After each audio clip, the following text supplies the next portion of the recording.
guys, it's Alicia and I am here today with a mini album flip through. So this is a simple little mini album I made recently, and I do have a tutorial and a cut list coming. So make sure you hit subscribe and hit that bell notifications button so that you know when I upload it. But it is an 8x7 album and it opens up, and you'll see it opens up from every side. So the first little flap, I have like a little waterfall there. And then the next page, I did like a little simple belly band to put papers underneath. So there you go. You can see I have a waterfall on each side with room for 7+ photos if you want to do journaling on one side and a photo on another, or you can put photos on both sides and really pack in the photos there. And then the cover of that page is just simple. I figured you could put some matted photos or some journaling cards. There's a little pocket with a card in it.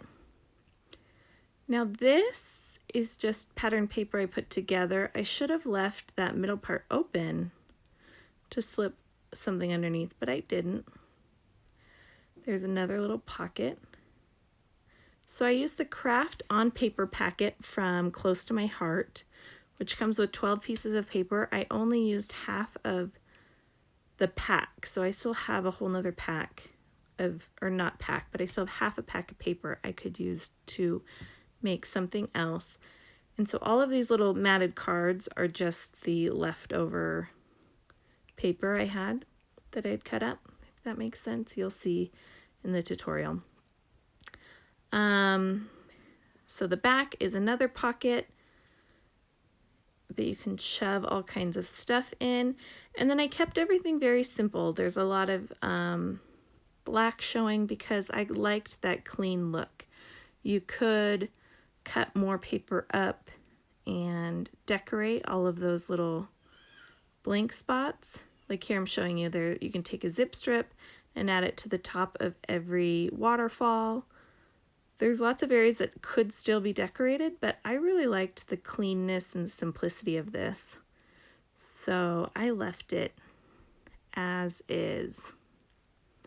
What I will go back in eventually and do is add white mats for everywhere that photos will go. I will also decorate the front once I decide which photos I want in this album, but I kind of don't want to put a title on it yet until I know. And there I'm showing you, I left everything black, but you can totally add paper and decorations to those areas as well. But again, I really liked the cleanness of this. And there I'm just tying it back up. And that is it. I hope you guys enjoy. Like I already said, make sure you subscribe, hit the bell notification. The tutorial and the cut list will be coming out very soon. And see you guys soon. Bye.